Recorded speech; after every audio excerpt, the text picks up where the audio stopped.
Throughout history, we've learned to fear what we don't know. Our minds and bodies have gotten used to this idea over thousands of years. When we keep thinking the same way, making the same choices, and doing the same things, we end up feeling the same emotions over time. These emotions then affect our thoughts, keeping everything the same. But when we introduce new information, knowledge, and ideas, we can inspire change. By encouraging people to make different choices and try new things, they can break old habits and create new experiences. In just 4 days, people can even start to activate genes that help heal their bodies just by changing how they think, act, and feel. The challenge is that our brains and bodies are stuck in what's familiar.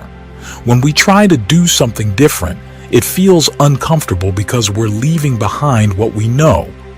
Our bodies, which have been conditioned to stick to what's familiar, resist change.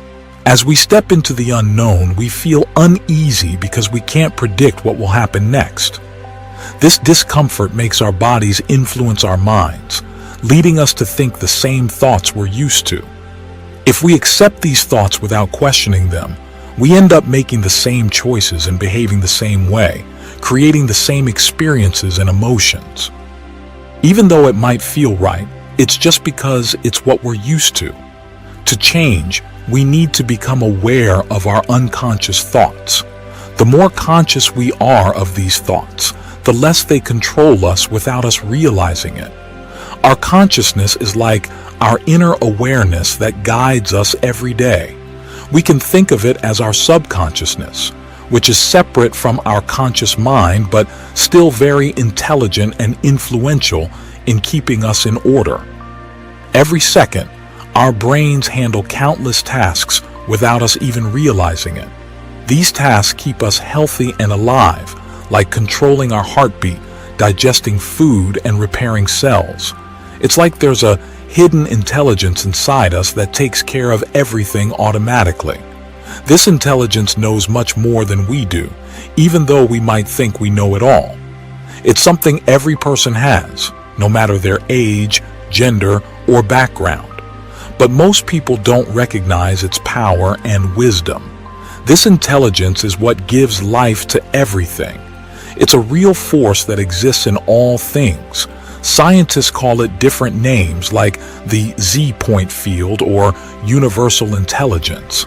It's what makes the physical world come to life, and scientists are only starting to understand it. As humans, we have two sides to our consciousness. One side is what we're aware of, the thoughts and feelings we have. The other side is this deeper intelligence that keeps us alive and connected to everything around us.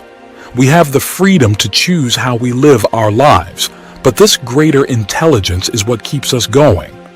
Our brains are like the tools that allow us to tap into both levels of consciousness. Without consciousness, our brains would be inactive.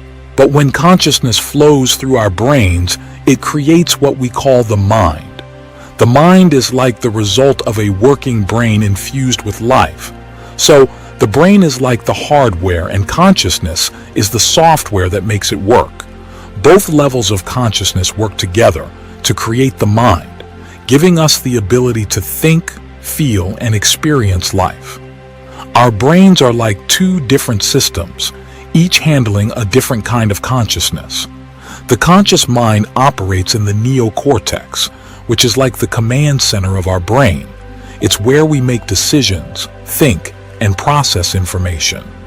The way our brain cells are connected in the neocortex makes us unique individuals with our own thoughts, feelings, and experiences. With our conscious mind, we're aware of ourselves, our actions, and our surroundings. We can think about our thoughts and express our ideas.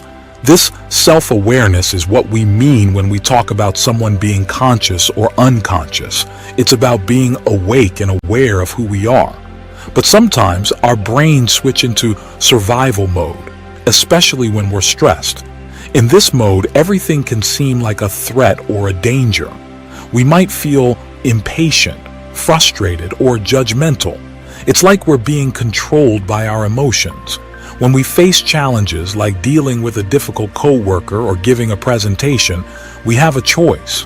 We can either let our emotions control us, blaming others or our circumstances for how we feel, or we can take control, calming ourselves down and focusing on who we want to be. It's not always easy, especially when we're feeling stressed. But by practicing relaxation techniques and reminding ourselves of our goals, we can change our mindset and handle challenges more effectively. It's all about taking a moment to breathe, regain our composure, and remember who we want to be. Our brains work like two separate systems, each dealing with a different type of awareness. The conscious mind operates in the neocortex, which is like the main control center of our brain. It's where we make decisions, think things through, and process what's happening around us. The way our brain cells are connected in the neocortex makes each of us unique, with our own thoughts, feelings, and experiences.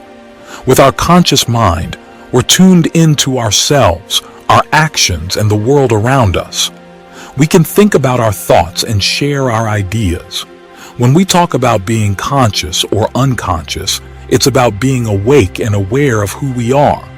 But sometimes, when we're stressed, our brains switch gears into survival mode. In this mode, everything can feel like a threat, making us feel impatient, frustrated, or judgmental. It's like our emotions take over and steer us.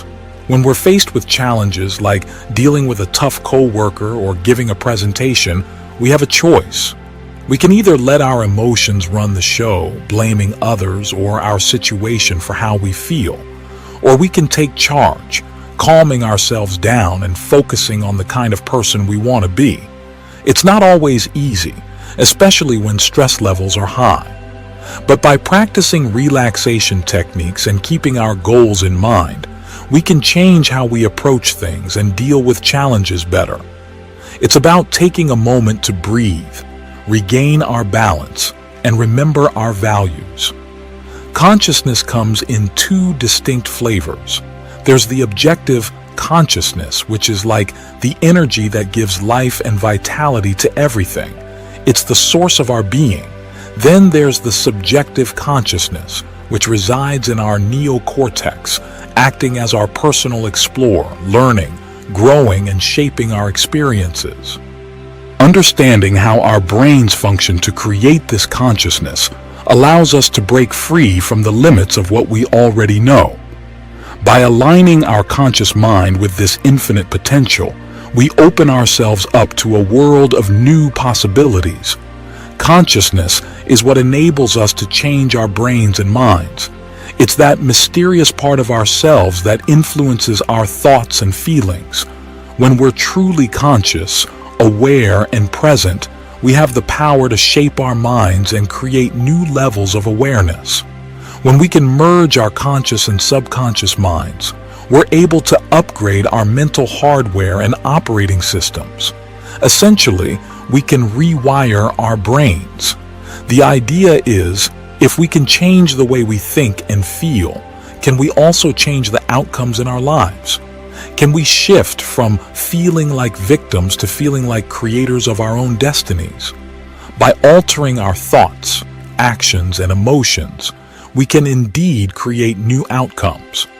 Our goal is to help people reverse this process. Everything in our lives, people, places, objects, is mapped in our brains, shaping our perceptions and responses. But if we can change how we think, act, and feel, we can change our lives for the better. It's about rising above circumstances and taking control of our own destinies. And that's the thrilling journey of being the creators of our lives.